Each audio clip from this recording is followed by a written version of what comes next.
Welcome to Heartbreak Chronicles. A chilly breeze cut through the elaborately decorated gardens as Everett stood in the darkness, gazing through the floor-to-ceiling windows into the house's brightly lit ballroom. His cell phone continued to vibrate, and there had been 17 missed calls, all from his wife Nora. He didn't answer, just adjusted his scarf and turned toward the parking lot. 3 hours earlier, Everett had attended a lavish dinner with great anticipation as his father-in-law celebrated his retirement. As the family's most important gathering of the year, Nora took the event extraordinarily seriously, even purchasing an expensive customized suit just for him. However, when he followed the waiter to his assigned seat, he found himself at a small table in the corner of the restaurant, surrounded by teenagers and a few younger children.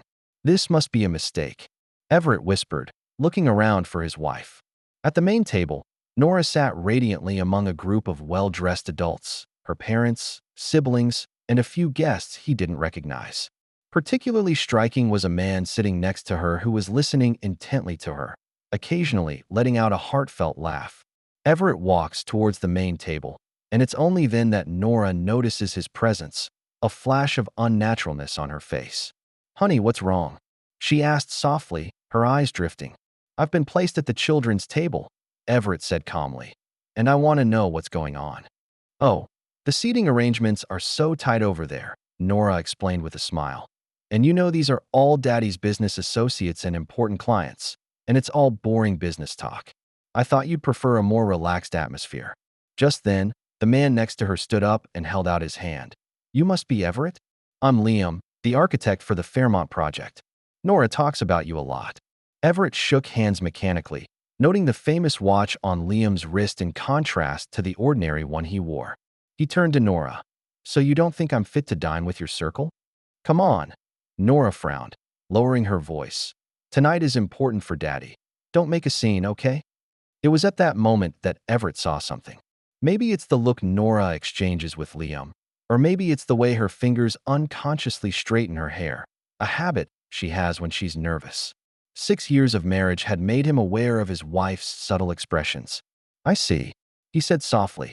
Then he turned and left without a second glance back. Now, standing in the cold night air, Everett finally picked up the phone. "Where have you been?" Nora's voice was laced with annoyance. "Everyone's asking where you've been." "I don't think you'll notice my absence," Everett replied calmly. "After all, I only deserve to sit at the children's table." "What do you mean by that?" "You're embarrassing me in front of my family." "Awkward." Everett smiled bitterly. "Nora, we need to talk, but not now. I'm going home." "Come on." Her tone softened. "Come back and I'll have the kitchen reseat you." "It's already too late." After hanging up, Everett took a deep breath and felt the pain in his chest. The pain didn't stem from tonight's humiliation, but from the fact that he finally couldn't deny it any longer. His marriage was in trouble, and it was worse than he'd ever imagined. Back in his empty home, Everett pours a glass of whiskey and sits in the darkness of the living room thinking back on his story with Nora. They met 6 years ago at an alumni event at Boston University. Nora was new to the real estate industry at the time, full of energy and dreams. Everett, on the other hand, has just been offered a position in the municipal engineering department and is excited about the future. The attraction between them is instant and intense. "Engineer?" At our first meeting, Nora had a twinkle of interest in her eye. "So you're a problem solver?" "I try to do that," Everett replied, caught up in her enthusiasm. "Although sometimes there are more problems than solutions." She smiled. "I like honest people." Their romance is progressing rapidly. Nora admires Everett's down-to-earthness and intelligence, while he is drawn to her energy and ambition. Despite coming from different family backgrounds, Everett comes from a family of ordinary workers, while Nora's father is a successful entrepreneur. These differences initially only add interest to their relationship. The first few years of marriage were blissful. They move into a small house in the suburbs and plan their future together. Everett works hard and gradually builds a reputation in the municipal sector, while Nora shows amazing talent in the real estate industry and soon becomes a star agent for a high-end local real estate firm. The problems began 3 years ago when Nora's career took flight. She is responsible for record sales of luxury properties with an increasingly high-end clientele. At the same time, She began to frequent social events and met many influential people. "You really should come to the club with me," she told Everett excitedly at one point. "I met the mayor and a couple of council members today and had a chance to tell them about our new building project." Everett does his best to support his wife's career, but he notices that Nora is starting to become more and more concerned about appearance and social status. She changed her hairstyle, bought designer clothes, and even suggested they move to a more upscale neighborhood. "We have a nice house now," Everett said at the time, "and the location is close to where I work." "But it doesn't fit our future," Nora countered. "My clients all live in the North End, and it would help my business a lot if we lived there too." Eventually, he compromised. They moved into a luxury apartment that was way over budget, which meant a longer commute and more financial stress. Everett had to take on extra projects to balance the household expenses, and that further reduced the amount of time they spent together. "You're always working," Nora began to complain. "We hardly have a life together anymore." Ironically, it was the lifestyle changes she pushed for that led to this result. Everett tries to keep up with his wife's changing expectations, but always feels overwhelmed. Whenever he attends Nora's work parties, he feels out of place. His engineer's mindset seems so different from the crowd that talks about art investments and private yachts. "Can't you talk more?" After one party, Nora complained. "Harper asked me if you didn't like them. I just don't know what to say," Everett admits. "What opinion can I contribute when they discuss which island in the Maldives is the best for a vacation?" Nora sighed. "You can try to fit in. It's important to my career." It was during this time that Liam appeared in Nora's life. As the lead architect for the Fairmont luxury condominium project, he has a close working relationship with Nora. At first, Everett didn't think much of it. Nora mentions Liam's name often, but always in the context of work. "Liam thinks we should change our marketing strategy to target international buyers," she would say. "And he has project experience in Dubai and Singapore." Over time, however, Everett noticed that Liam was popping up more and more frequently in Nora's conversations. "The restaurant Liam recommended, this bottle of wine Liam gave me," the jokes Liam told. Initially, he chalked it up to a normal working relationship, especially given the importance of the Fairmont project to Nora's career. 3 months ago, the changes became more pronounced. Nora began to work overtime frequently, sometimes coming home late at night. She explained it was the project nearing completion and the marketing campaign needed more attention. Her cell phone is never without her and is always placed face down. Certain messages make her smile, but when Everett asks, she'll only vaguely say they're work-related. One night 2 weeks ago, Everett came home early from work to find Nora on the balcony talking on the phone in an unusually intimate tone. She quickly ended the call as he approached. "Who called?" he asked casually. "Oh, just a client," she said, slightly flustered. "Interested in a penthouse at Fairmont." "Is 10 p.m. a normal time to discuss real estate?" Everett didn't ask, but doubts began to take root in his mind. The next day, he notices that Nora has changed her cell phone password. When he asked, she claimed it was required by the company's new security policy. And then there's tonight's dinner. When Everett saw Liam sitting next to Nora and saw that comfortable closeness between them, all the pieces suddenly fit together. The arrangement of the children's table was not an accident, but a deliberate isolation to keep him away from the main table, away from Liam and Nora's interactions. The phone rang again, interrupting Everett's thoughts. This time it's Nora's father, George. "Son, what happened?" There was concern in the older man's voice. "Nora said you were unwell and left." "Yes, George," Everett lied calmly. "It's probably a food allergy, and I didn't want to interrupt the celebration." "I see." George didn't sound too convinced. "Anyway, I hope you feel better soon. By the way, we've all missed you. That children's table thing was a mistake, and I've lectured the person responsible for arranging it." Everett felt a pang of bitterness as he hung up. At least his father-in-law seemed to genuinely care about him. For the past 6 years, George has treated him like a son, even though they come from very different worlds. It's late at night, and Nora still hasn't come home. Everett lay in bed, staring at the ceiling, contemplating what to do next. Question her directly? Gathering more evidence? Pretend nothing happened? Every option is agonizing. At 2 a.m., he heard the sound of a key turning. Nora tiptoed into the bedroom, thinking he was asleep. Everett closed his eyes and listened to the sound of her shuffling in the bathroom. When she finally lay down, He could smell the unfamiliar scent of cologne on her. It wasn't his, and it certainly wasn't hers. The next morning, Everett woke up earlier than usual and prepared coffee. When Nora walked into the kitchen, she looked tired and tense. "About last night," she spoke. "I'm really sorry. That seating arrangement was a mistake. I didn't know it was going to be like that." Everett looked her in the eye. "Are you sure it's just the seats?" Nora avoided his gaze. "I don't understand what you mean." "Liam." Everett said the name calmly, watching for her reaction. "You guys seem to be getting along." "He's a project partner, Everett," she responded quickly, her voice rising slightly. "And we certainly have a good working relationship." "Yeah? Just a working relationship?" "Enough." Nora suddenly got angry. "I can't believe you would doubt me like that. If you're making up this ridiculous story because of a stupid seating arrangement, that's your problem, not mine." Her anger came so suddenly, so strongly, that Everett was momentarily speechless. Typical diversionary tactics. Attack is the best defense. He had seen too many similar cases, and as an engineer in the municipal sector, he often had to deal with disputes and negotiations. "I didn't make up any story," he said eventually. "I just asked a question." Nora took a deep breath as if to control her emotions. "Look, I know there's been some distance between us lately. I'm under a lot of pressure at work, and so are you. But that doesn't mean I cheated. I love you, Everett." Her last words sounded almost sincere. "Almost." "Well," Everett nodded, deciding to back off for now. "Maybe I'm overreacting." Nora sighed in relief and came over to kiss his cheek. "I have an important client meeting today. I might be back later in the evening." "No problem," he smiled. "Good luck." Everett's smile disappears when Nora leaves. He pulled out his phone and downloaded a schedule management app, at least on the surface. In fact, it's a piece of software that can record call logs and text messages, perfectly legally, since it will be installed on his own spare cell phone, not on Nora's device. He also put several miniature recording devices into his briefcase.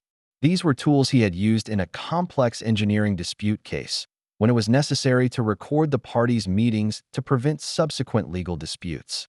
He doesn't want to believe he's spying on his wife, but deep down, he knows it may be the only way to get the truth. If he's wrong, if Nora is loyal, then the devices will record nothing questionable and he'll be ashamed of his skepticism. But if he's right, Nora did come home late that night. When Everett asked how the meeting went, she seemed distracted, saying it was okay, and quickly changing the subject. The next morning, he checked the recording equipment and discovered that the car's recorder had captured a conversation. Nora was on the phone in the car with intimacy in her voice. "Miss you?" "Yes. I know we need to be careful." He's getting suspicious. "No, it won't be a problem. We can meet next week at our usual spot." This conversation, while not conclusive evidence, is sufficient to confirm that Everett's suspicions were not unfounded. For the next week, he continued to gather information while maintaining an appearance of normalcy. He noted that Nora said she had to work overtime on Wednesdays and Fridays, but company phone records show that she did not make or receive any work calls during those time periods. It was at this point that Nora made a surprising suggestion. "Honey, I was thinking," she said suddenly at dinner one day, "that maybe we should think about having a baby." Everett almost choked on his food. "What?" "A child," she repeated, her expression serious. "We've been married for 6 years, and the timing seemed right." The offer came so suddenly, so contradictory to her recent behavior, that Everett was momentarily at a loss as to how to respond. They have discussed the topic of children, but Nora has been prioritizing her career and putting off the plan. "Why the sudden change of heart now?" "I thought you wanted to wait until the Fairmont project was done," he said cautiously. "Didn't you say you wanted to get further along in your career before thinking about a family?" "People change their minds." She smiled and reached out to take his hand. "I've recently realized how important family is to me." Everett looks into his wife's eyes for clues to the truth. Was it guilt that caused the shift? Or was this a ploy to distract him? Or, the more disturbing possibility, she's pregnant with someone else's child and needs to cover it up? "I need time to think about it," he said eventually. "It's a big decision." Nora looks a little disappointed, but nods in understanding. "Of course, we shouldn't rush into a decision." The next day, Everett takes the day off, but tells Nora he's going to an engineering seminar. In fact, he drove to the Fairmont project site and observed it from a distance. Unsurprisingly, around noon, he saw Nora and Liam leave the scene together and head to a nearby boutique hotel. They weren't holding hands or showing obvious intimacy, but the body language between them gave it all away, standing too close, making eye contact too often, smiling too naturally. Everett did not follow up on the hotel. He didn't need to witness the worst scenario to confirm what had happened. Instead, he drove to a law firm. He has worked with this attorney several times in the past on legal matters for the city. Everett, it's been a long time. Attorney Malcolm greeted him warmly. What can I do to help? I need advice about the divorce process, Everett said calmly, and how to protect my assets. Malcolm's expression turned serious. I see. Please tell me the details. For the next 2 hours, Everett described in detail his marital status, the evidence he had gathered, and his finances. As a municipal engineer, he doesn't make a great salary, but over the years he has been prudent with his finances and has built up some savings and investments. In addition, their home loan was largely borne by him, even though the house was registered in both their names. The good news is that Massachusetts is a no-fault divorce state, Malcolm explains, but there is solid evidence of infidelity that could have an impact on property division and alimony. The evidence you've gathered helps, but I'd recommend getting more direct proof. What kind of proof? Bank records, credit card statements, hotel reservations, explicit text messages, or email content. The attorney cites anything that clearly proves an extramarital affair. Everett nods. I'll keep collecting. One more question. About that dinner party. What dinner? Everett describes the kids' table, incident, and the humiliation he felt. Malcolm thought for a moment. Legally, this does not constitute emotional abuse. But from a human perspective, I understand how hurtful it is. If you decide to go down the road of divorce, I would suggest holding off on the confrontation, continuing to gather evidence, and waiting until you are well prepared. Leaving the attorney's office, Everett felt a strange calm. Knowing your options and rights alleviates much of the fear. For the next 2 weeks, he continued to act like business as usual while systematically gathering evidence. He reviewed the bank records for the joint account and found that Nora had spent the same amount for two at the same upscale restaurant at noon on weekdays several times in the past 3 months. Even more shocking, he discovered that Nora had recently transferred a sizable amount of money into a private account that he was unaware of. This money should have been used for their joint investment program. When he asks cautiously about the money, Nora claims it was a temporary loan to a friend in trouble and will be returned soon. Which friend? Everett asked. Someone you don't recognize, she replied quickly, is my roommate from college. A simple social media search confirmed that Nora's college roommate, who is currently a successful surgeon, recently shared photos on Instagram of her new villa purchase in France. She doesn't look like she needs financial assistance at all. All of this evidence points to one conclusion, but Everett still needs corroboration. The opportunity came sooner than expected. That weekend, Nora announced that she needed to attend a real estate summit and would be out of town all weekend. Where to? Everett tried to appear merely curious rather than skeptical. Providence, she replied, will be attended by top agents from all over the state. Providence, the capital of Rhode Island, is only an hour's drive from Boston. Totally reasonable location. Sounds important, Everett said. Do you need a ride to the station? No, the company arranged transportation. When Nora left, Everett sprang into action. He contacted a private investigator and other relationship he made on the job. The detective agrees to track Nora's movements over the weekend for a reasonable fee. I just need confirmation of where she went, Everett emphasized, not photos or other evidence that might invade privacy. The detective nodded in understanding. Usually, clients want hard evidence, especially in cases involving extramarital affairs. I just need to know the facts, Everett insisted, and I'll handle the details myself. Over the course of the weekend, Everett tries to focus on work, but thoughts keep drifting to what Nora might be doing. On Sunday night, the detective sent a succinct report that Nora hadn't been to Providence at all. She and Liam drove to a seaside town in Maine and checked into a romantic resort hotel for the entire weekend. The detective attached screenshots of the hotel's booking confirmation and check-in. 2 people sharing a room. That's the proof he needs. Everett thanks the detective for his work, pays the fee, and then sits in the dark, waiting for Nora to come home. She came back looking refreshed and with a post-vacation glow on her face. She warmly embraced Everett, described the summit in detail, and even mentioned a few of the guest speakers by name. Everett felt a wave of nausea as he watched her weave lies so naturally. He wanted to expose her immediately and question her about the truth, but recalling his lawyer's advice, he controlled himself. Not now, not yet. He needed a plan, one that would ensure he wouldn't lose everything in this marriage dissolution. Did the summit pay off? He asked, his voice smooth enough to surprise himself. Too much, Nora exclaims. I met several investors who may be interested in the Fairmont project. More lies. Everett nods his head in concern while making mental notes of every detail. All of these lies will eventually surface. That night, when Nora was asleep, Everett quietly got up and went to the study. He opened his computer and skimmed through all the evidence he had gathered.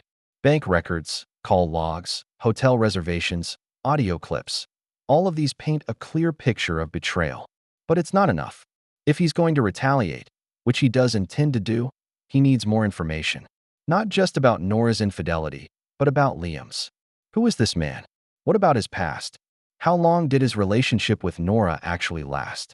Everett began systematically investigating Liam's background. As a municipal engineer, he has certain resources to access public records. Liam Harrington, 35, a well-known architect with an excellent reputation in the industry. But as the investigation deepened, Everett found some interesting patterns. Over the past 8 years, Liam has been involved in 4 major projects, each with a female realtor as the primary partner. Through social media searches, Everett discovered that 3 of the women were married and that they interacted with Liam unusually frequently during the program. More strikingly, 2 of these marriages ended shortly after the program was completed. It's not a coincidence. It's a pattern. Liam clearly has a specific target demographic: successful married female real estate agents, women who are ambitious in their careers but may be dissatisfied in their personal lives. The discovery sent a cold wave of anger through Everett. Nora is more than just Liam's lover. She may just be the latest in a series of conquests. Everett continued to dig deeper and discovered that Liam had faced legal action over a business dispute. A former partner accused him of misappropriating design concepts, and although the case was eventually settled, it suggests that Liam's work ethic may be in question. By dawn, Everett had a plan, not simply exposing or publicly shaming, but in a way that would actually teach Nora and Liam a lesson while protecting their own interests and dignity. The next morning, Nora leaves the house for work as usual. Everett used the opportunity to examine her laptop in detail. She'd forgotten to lock the screen, a huge oversight and another testament to her recent absent-mindedness. He didn't read her private emails or messages. That could be a violation of the law. Instead, he reviewed public documents for the Fairmont project, information to which he was entitled to access as the city engineer. Through these documents, Everett learned that the Fairmont project would have a grand launch in 2 weeks, to which local politicians and businesspeople were invited. This will be a major milestone in Nora's career and an important showcase for Liam as a project architect. Perfect timing. Everett began to prepare. He contacted his attorney, Malcolm, and detailed his findings and plans. "Are you sure you want to do this?" Malcolm asked. A direct confrontation might complicate things. "I'm sure," Everett said firmly, "but I need to make sure all actions are within the law." Over the next 2 weeks, Everett continued to gather evidence while preparing for the upcoming confrontation. He contacted several friends and colleagues who had investments in the Fairmont project to probe for some seemingly inconsequential information. He also revisited the project's technical documentation, looking for any possible problems or gaps. Meanwhile, he maintains an outwardly normal attitude toward Nora.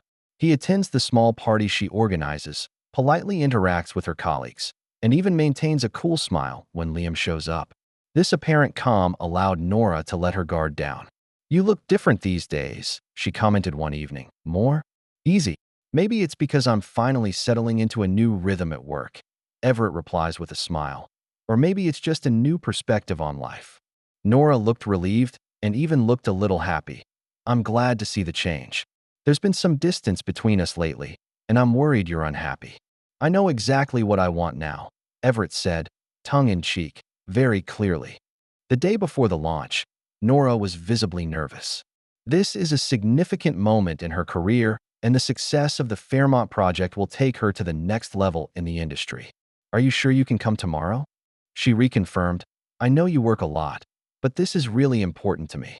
I wouldn't miss it for the world, Everett assured. I'll be there to support you the whole way.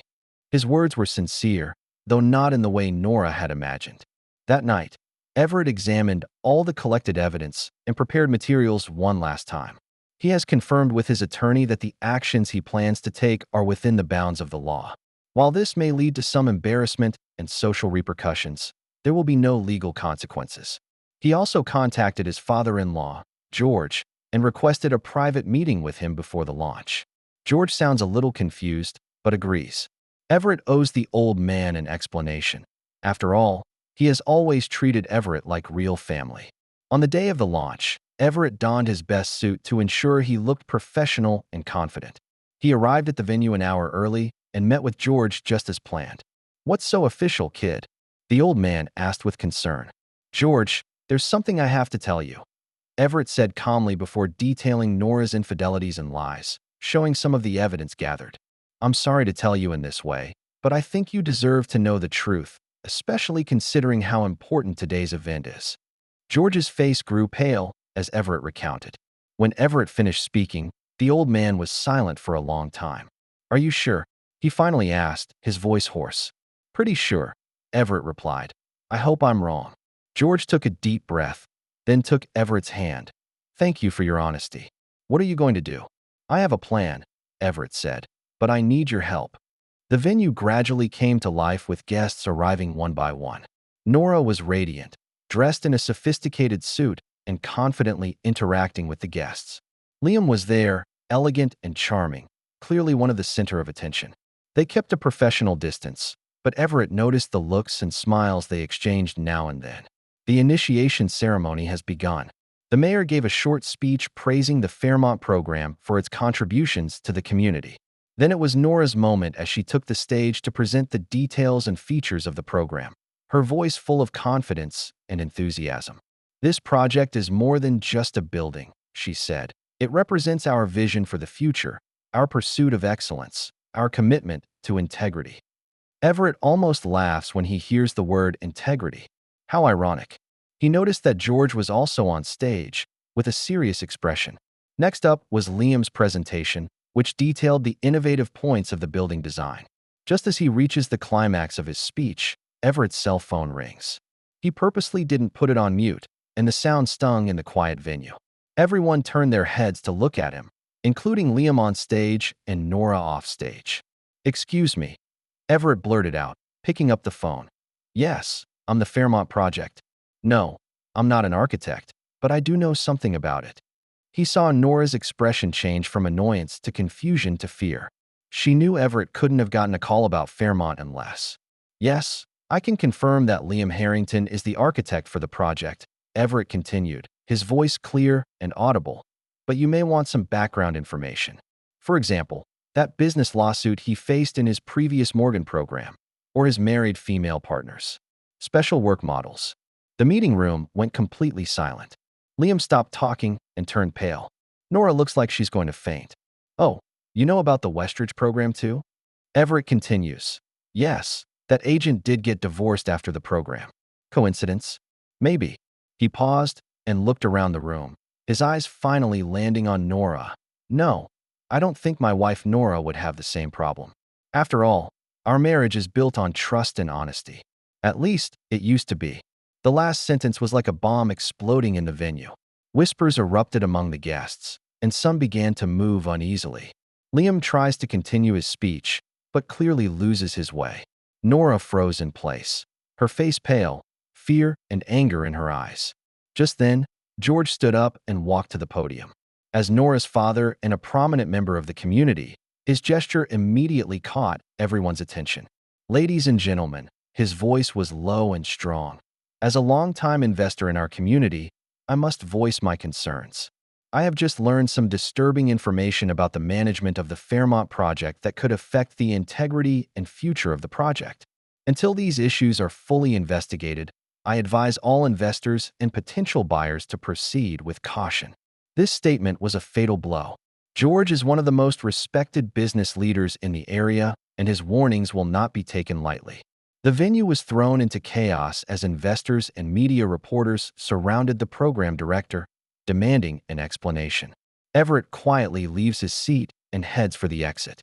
At the door, he turned back for one last look. Nora is desperately trying to control the position, but is clearly failing. Liam stood by with a mixture of shock and anger on his face. When his eyes met Everett's, the latter simply nodded lightly before turning away. Revenge is done, but it's not the end. This was just the beginning of a new journey, a journey he would take alone.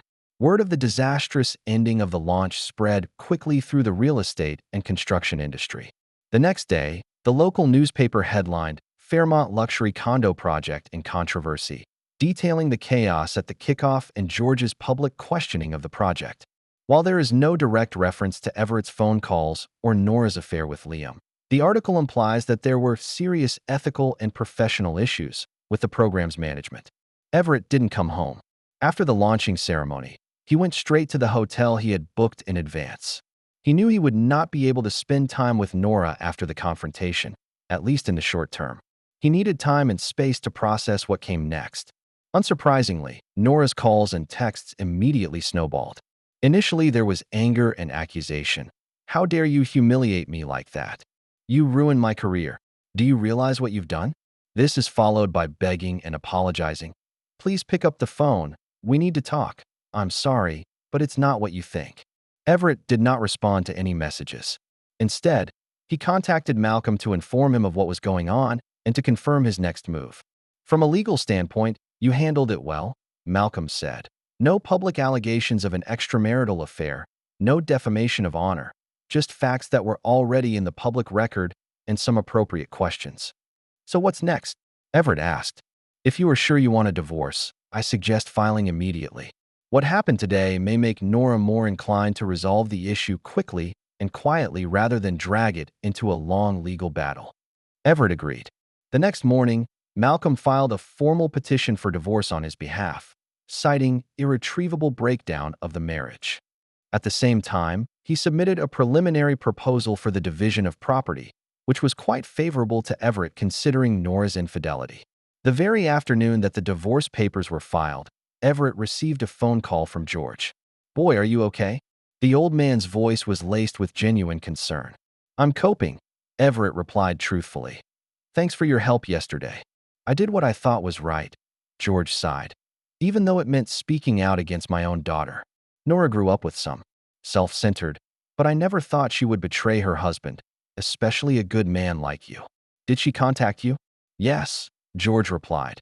"She was furious and accused us both of conspiring to sabotage her career. Then she cried and admitted to the affair with Liam, but insisted that it was a temporary weakness and that my public statement was an unforgivable betrayal." Everett felt a pang of bitter satisfaction. At least Nora was now acknowledging her behavior. "Do you know what this means for the Fairmont project?" he asked. "Several major investors have asked that the partnership be suspended until a full investigation is conducted," George explains. "Not only regarding Liam and Nora's personal behavior, but also the financial and contractual management of the entire project. This could lead to serious delays and possibly even a complete reorganization of the management team." This is exactly what Everett expected. Instead of attacking the program itself directly, he took aim at the integrity of management, which was enough to trigger investor concern and scrutiny. "Where's Liam?" "As far as I know, he has been asked to leave the program temporarily," George said, "and his company is conducting an internal investigation."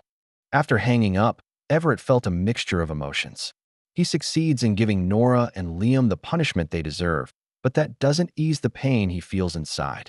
6 years of marriage ended like this, and the woman he loved, the one he thought he would spend his life with, betrayed him, and in such a cruel way.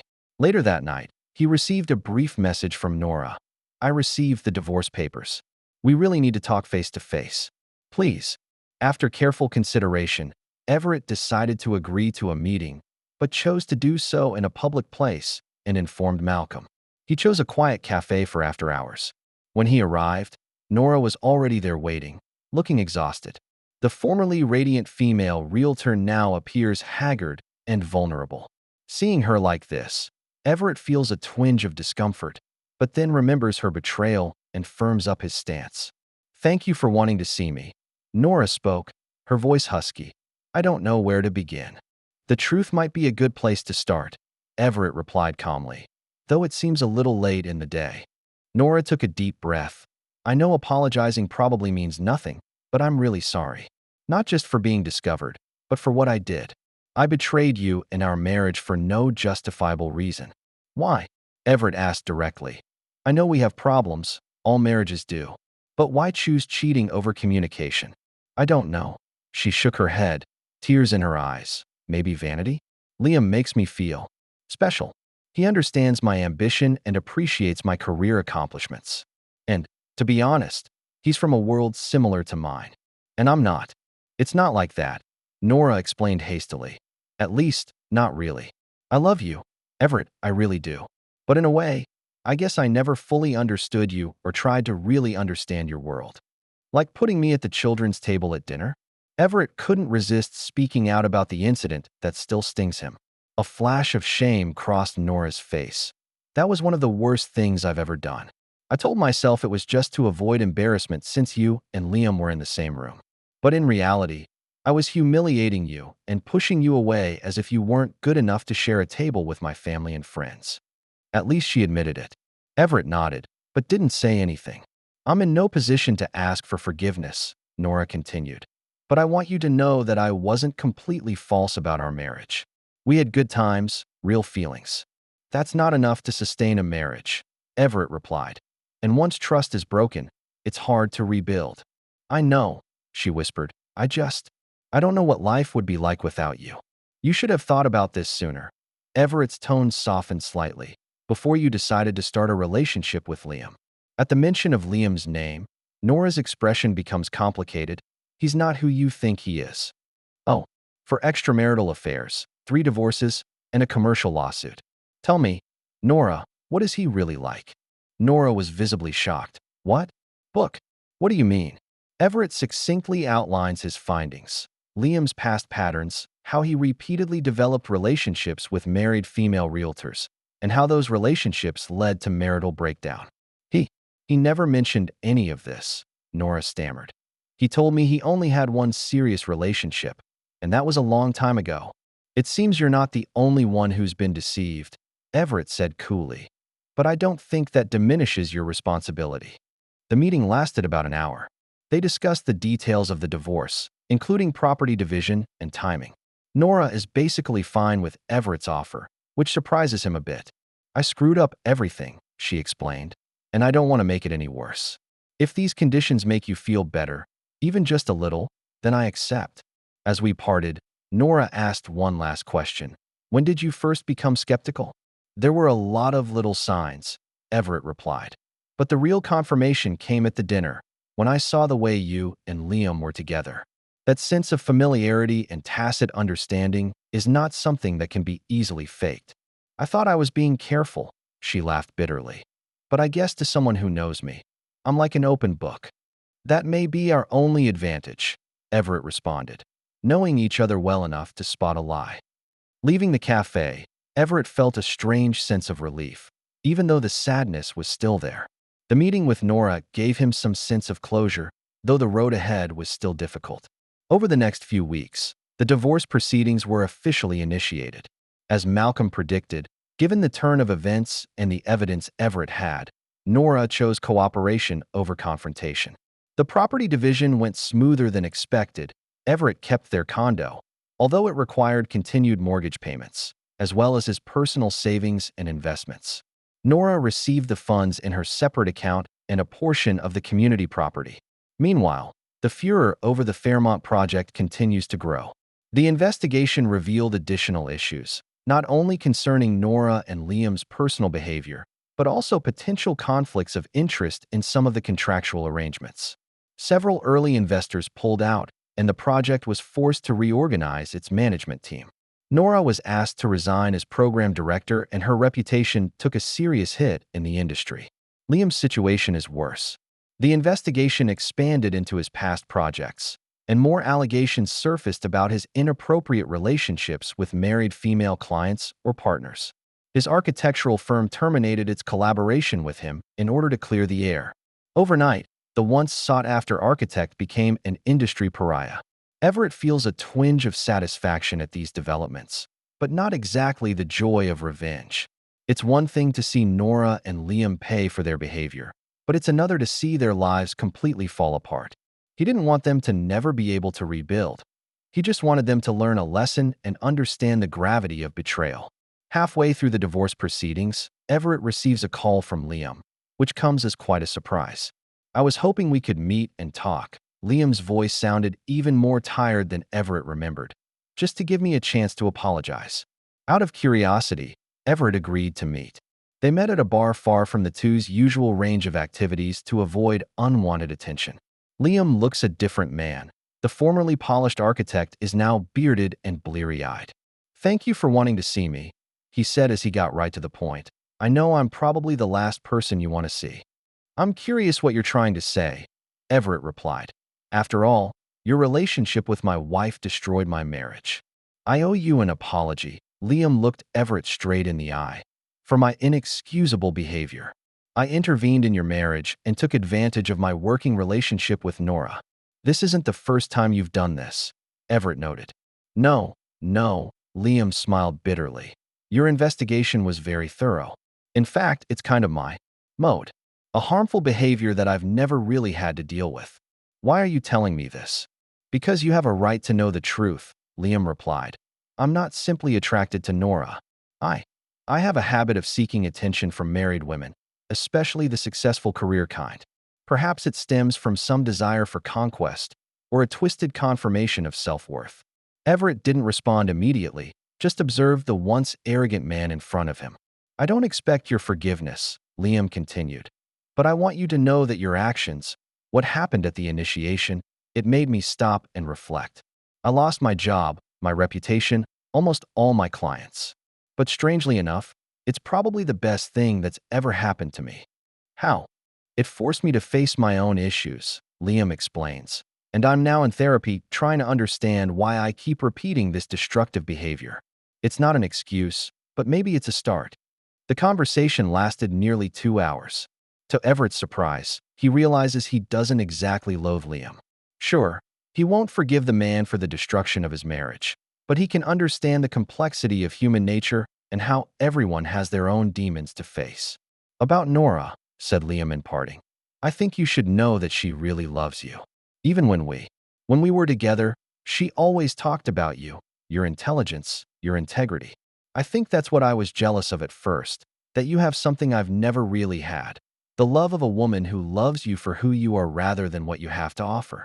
These words stirred mixed emotions in Everett's mind, but he chose not to comment. Whatever Nora's feelings for him, her actions had justified her choice. The divorce was finalized 6 months later. The whole process was more peaceful than many expected, even though it was filled with sadness and regret. After the final documents were signed, Nora requested to speak with Everett alone.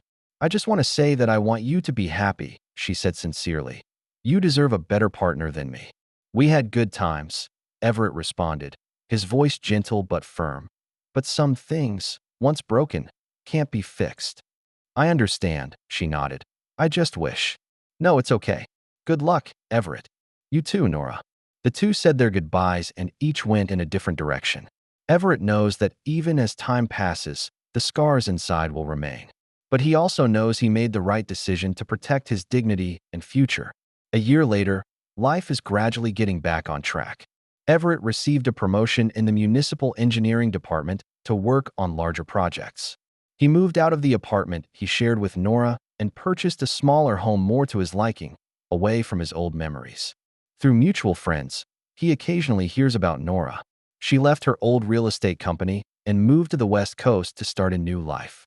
She is said to have given up high-end real estate and instead focused on affordable housing projects in an attempt to rebuild her career and reputation in a different way. Less is known about Liam. There are rumors that he left the construction industry to live somewhere in Europe. Some say he opened a design studio in a small village, far from his old lifestyle and relationships. As for Everett, He slowly begins to open up and try dating, albeit cautiously and slowly. The experience of betrayal has made him more wary, but hasn't completely closed him off to the possibility of new relationships. He knows that not everyone is like Nora, just as not all marriages are destined to end in betrayal. Sometimes, on quiet evenings, Everett would think back to that dinner party, the night he'd been placed at the children's table. The humiliation and anger of the time has faded, replaced by the realization that sometimes the most painful moments are also the most important turning points. If it hadn't been for that dinner party, if it hadn't been for that deliberate humiliation, he might have continued to live a lie and never known the truth. In a way, he should almost thank Nora for that decision, placing him at the children's table. That seemingly insignificant choice revealed deeper issues that allowed him to finally discover the truth and take action to protect himself. Life moves on, with all its complexities and uncertainties. Everett doesn't know what the future will bring, but he knows one thing. No matter what happens, he'll face the truth instead of living a lie. For he has experienced firsthand the cost of betrayal, not only to the betrayed, but to the betrayer himself. Ultimately, no one can truly benefit from deception. Only honesty and respect can build lasting relationships. As a final step, Everett deleted all photos and messages on his cell phone related to Nora, not out of hate, but to let go completely. When he pressed the delete button, he felt a strange sense of calm. Just as he left quietly at that dinner party, he is now leaving the pain of the past behind and moving into an unknown but possible future. No one really wins the game of betrayal. Nora loses her marriage and career reputation. Liam loses his professional standing and trust, and Everett loses the relationship he thought would last a lifetime. But in the midst of all the loss, there is also something to be gained: truth, self-knowledge, and a chance to start over. The cost of betrayal is high and often beyond the initial imagination of all involved. But it is the cost that reminds us of the value of loyalty and honesty, not only to others, but to ourselves. Every relationship is built on a foundation of trust. Once that foundation breaks down, rebuilding it is an almost impossible task. This is perhaps Everett's most important realization. No matter how strong the feelings, no matter how good the reasons, betrayal will always have a ripple effect that goes far beyond expectations, ultimately hurting everyone involved. In a world of temptation and opportunity, choosing loyalty and honesty can be the most difficult yet important decision. Because in the end, we all have to face our choices and the consequences of those choices, whether it's in our marriages, at work, or in all aspects of our lives. Everett's story is not about revenge, but about the preservation of dignity and the pursuit of truth. Finding a way forward in the shadow of betrayal, not being consumed by resentment, but learning and growing from the experience. This may be the most difficult challenge and the most rewarding victory. That's the end of today's story. For more captivating tales, hit subscribe and never miss an episode.